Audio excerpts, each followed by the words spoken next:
We finished decoding the informant's report. That floating kid we've run into a few times now. Looks like he was a test subject in clinical experiments. The Soviets called him the third boy. The third boy was brought to a lab on the outskirts of Moscow from Czechoslovakia, after which he was due to be sent to a research center in Leningrad, then Siberia, and finally an academic town in Novosibirsk. It doesn't appear that the researchers witnessed the talents we've seen from him, but nevertheless he was quite the popular subject. His latent cognitive abilities suddenly awoke en route to Moscow. According to the report, the third boy was easily influenced by other individuals' biofields. Evil thoughts, in particular. They affected his mind like a virus. Extreme anger or resentment, motives for revenge, in other words. Now, during the transport flight to Moscow, the boy was exposed to a powerful mental energy field coming from a certain individual.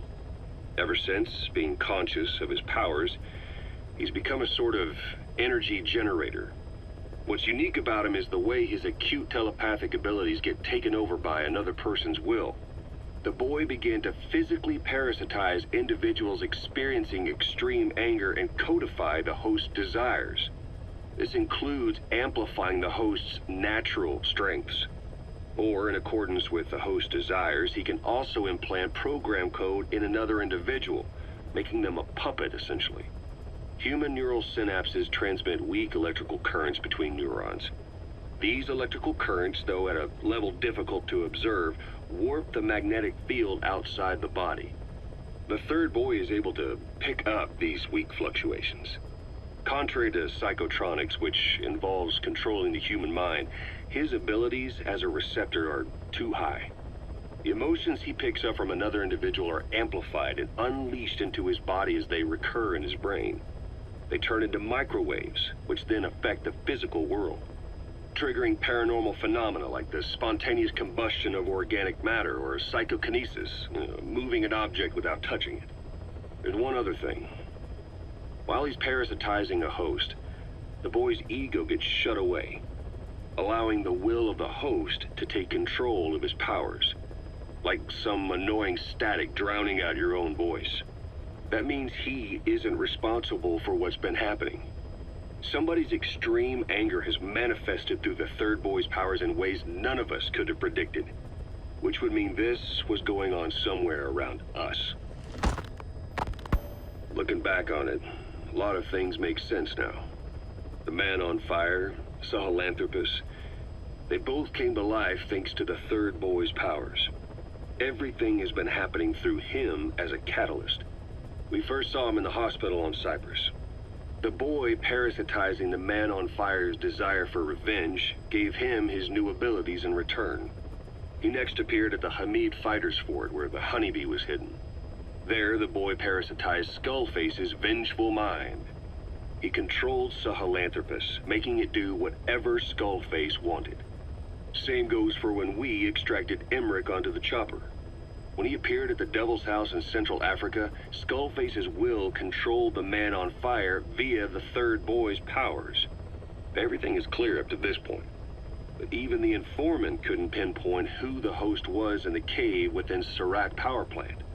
Sahelanthropus suddenly became active, then crushed not only the man on fire, but Skullface as well. Surely neither of them could have been the host. Who else was at that location and bore anger more extreme than either of them? Whose will was controlling Sahelanthropus?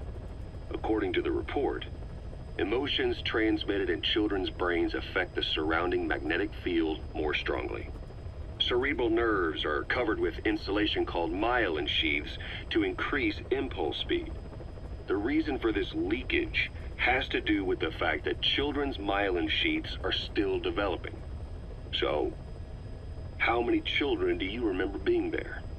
Children with a burning desire for revenge and bearing a grudge against you.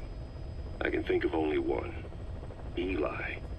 We don't know what kind of life he's had, but the resentment he's shown toward adults is nothing short of extraordinary. The third boy resonated with Eli's mind. And that means Eli bore the strongest animosity of all individuals within the boy's reception range, estimated to be a 3-mile radius, beating out even Volgan and Skullface. The third boy has probably remained hooked on Eli's anger since. You remember at the Devil's House, the third boy showed an interest in Shabani? That must have been his ego making a rare appearance. He may possess abilities far beyond anyone else in the world, but he's still a kid. Maybe them both being kids was enough to bring them together. And if so, maybe with Eli, he isn't feeding off him, but acting in symbiosis with him. So what kick-started the third boy's powers? If we look at the location and time that his plane went down, we can make a pretty good guess. When the plane experienced the first anomaly, it gave an accurate report of its position to a control tower, due north of the Black Sea, 125 miles east of Kiev. Dead south on the Black Sea is Cyprus's Green Line.